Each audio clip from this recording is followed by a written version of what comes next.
Okay. In conclusion to Torah Yud Gimel in Likutei Moharan, Torah Yud Gimel is called Ashrei Hashgacha, and Torah Yud Gimel was all about how to draw the Hashgacha of Hashem upon us. And the Hashgacha of Hashem is experiencing that you're absolutely seen by Hashem, that every aspect of your life is intimately connected to the awareness of Hashem. That's what it means, Hashgacha. That's what it means being seen by Hashem. It means that every detail in your life is intimately connected within the awareness of Hashem. It's connected to Hashem, it's within the awareness of Hashem, and it is orchestrated by the Ribono Shel Olam.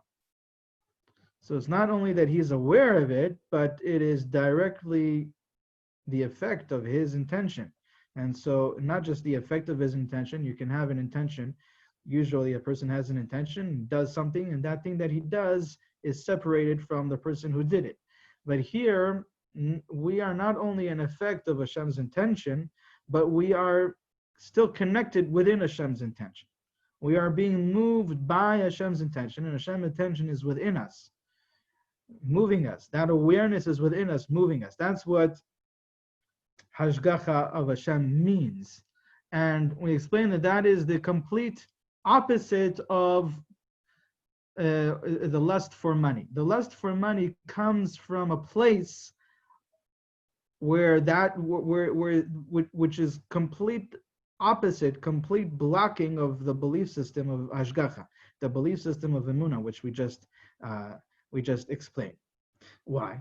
Because if a person believes that everything is in effect of Hashem's intention, and we are constantly within the awareness of Hashem, every detail of our life is within the awareness of Hashem, taken care of by Hashem, and everything that is happening is by Hashem, so then I don't need to gather more and more money in order to have my wishes fulfilled. I don't need to spend my life gathering all this money in order to have my wishes fulfilled. That's one level. And on a deeper level, I don't lack anything. So on one level is that maybe I lack certain things, but those things will be realized and manifested for me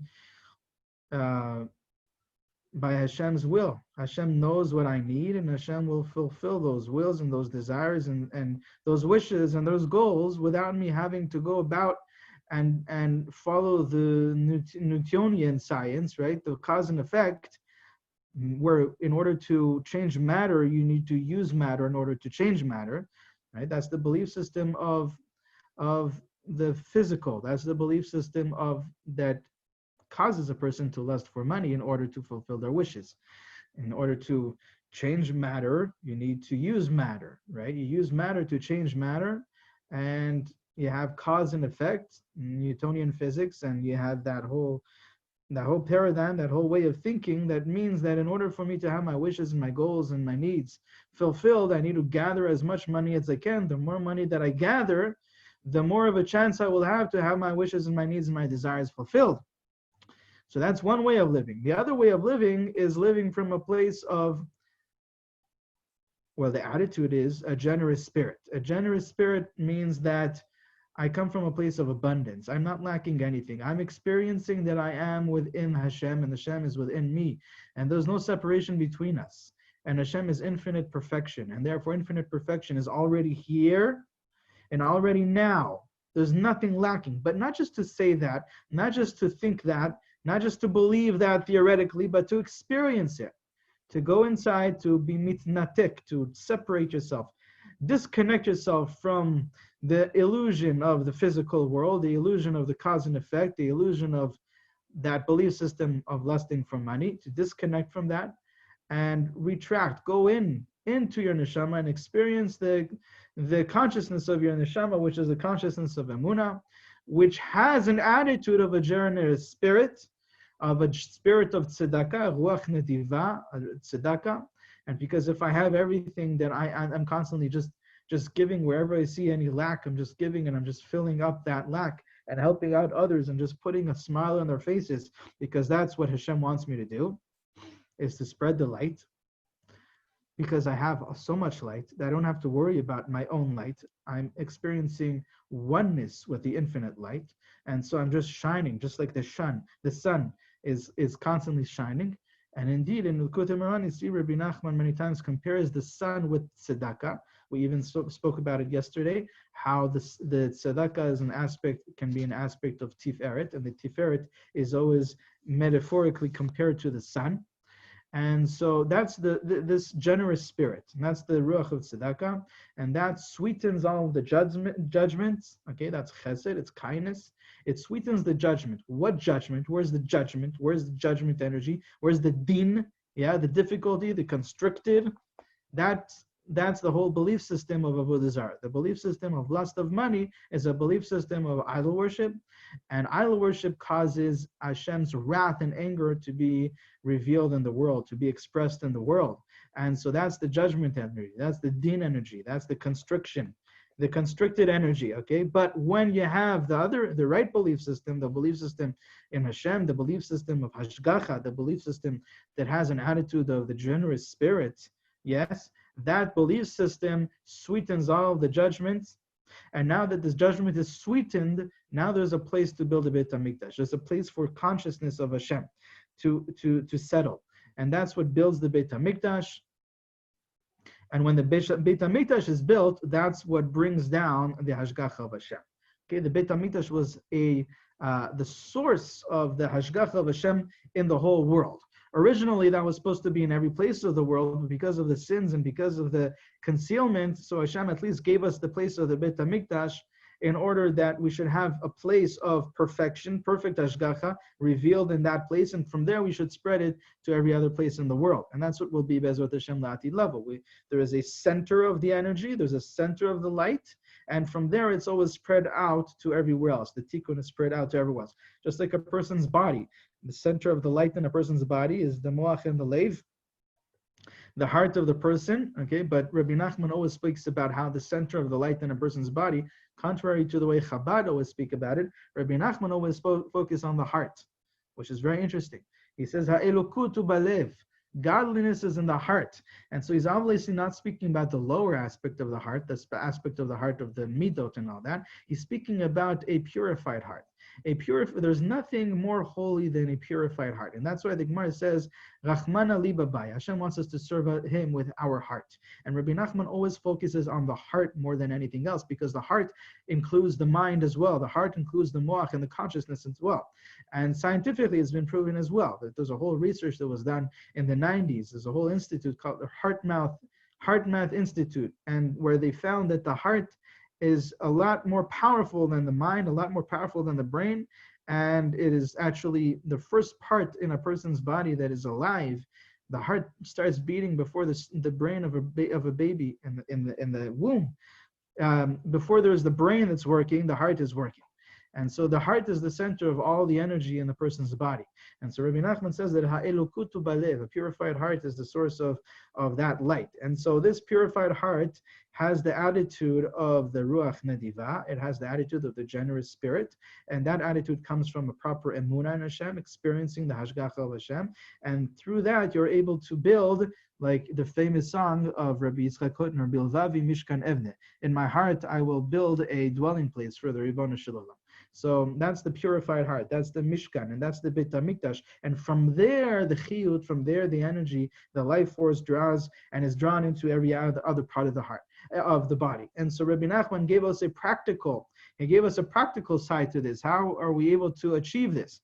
And Rabbi Nachman spoke about how the tzaddik, the Talmid Chacham, he said that what is this hashgacha? The hashgacha being experiencing that you are seen, that you are within the awareness, within the consciousness of Hashem. Every detail of your life is intimately connected to Hashem's intention and is absolutely only the effect of Hashem's intention. And within it, it's within Hashem's intention. That is the experience of the Torah of Hashem, the divine consciousness of Hashem within the Torah. When we draw that within to us, then that's the experience of hashgacha.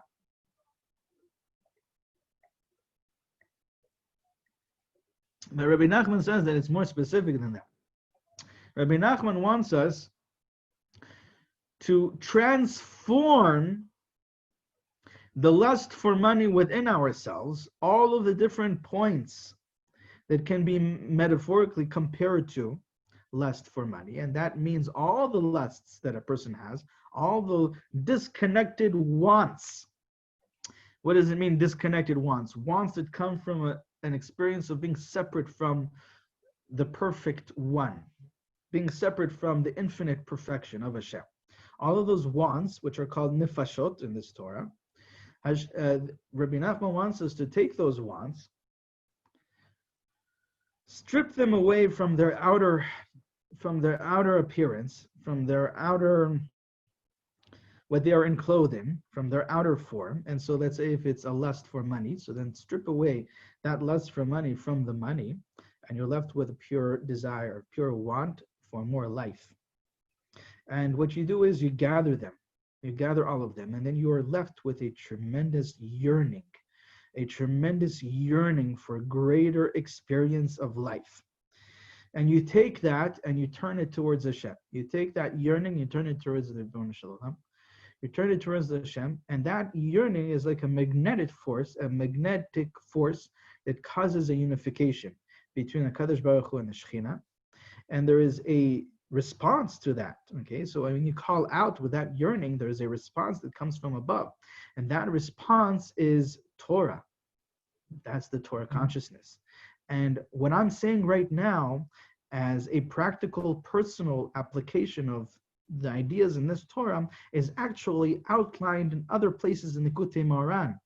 Okay, and so I'm not just making this up for my own self. There's actually a Torah in the Likutei Moharan about root. It speaks about root and about closing the eyes, and there's a whole meditation there about closing the eyes and being mevatel yourself, and so these ideas are based on that Torah and several other Torahs in the Likutei Moharan. So these are ideas that Rabbi Nachman speaks about in different places, and that's why I said in the Likutei Moharan, he gives us examples, but they're metaphors. So yes, it applies to a tzaddik that is gathering the souls of all the people that had come to hear Torah and bringing them up and causing a unification and bringing back down new Torah, but it also applies to each one of us, that in yourself you have those souls, those desires, those wants that you gather, you strip them away from the negativity that they are enclosing them, you gather them up. You see it as a yearning for the Ribono Shel Olam, for more life, a pure yearning that causes a unification with the Ribono Shel Olam, a deeper connection, a deeper relationship, and there is a response from above, and that response is new Torah, new chidushim, new insight from the Torah. Okay, and that is the building of the Beit HaMikdash. That's the dot that we spoke about. That's the consciousness, the godly consciousness, and that itself is the experience that Hashem is with you. And Hashem, and you are within Hashem, and you are within Hashem's intention, and you are within Hashem's awareness, and everything in your life, every detail in your life is an effect of that. One of the examples of experiencing that is many times when you're learning something, and what you're learning is exactly what you're going through right now. It's exactly what you're going through. It's exactly what you spoke about with somebody that day. It's exactly what you needed to hear, but you connect to it.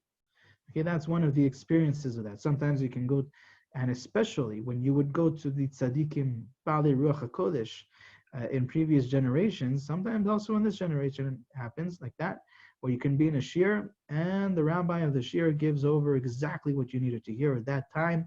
It answers all the problems that you're going through specifically, that you're going through personally in this time, in this place in your life right now. Okay, so this is one of the experiential signs that that this is what has happened right now. So that's the response, that's the hashgacha that you feel from the divine consciousness, from the divine awareness, from Hashem being here and intimately involved in every aspect of my life, and nothing is separate from the Ribono Shel Olam. It's everything is one. And with this, we conclude our explanation and our shiurim on Torah Yud Gimel in Likutei Moharan.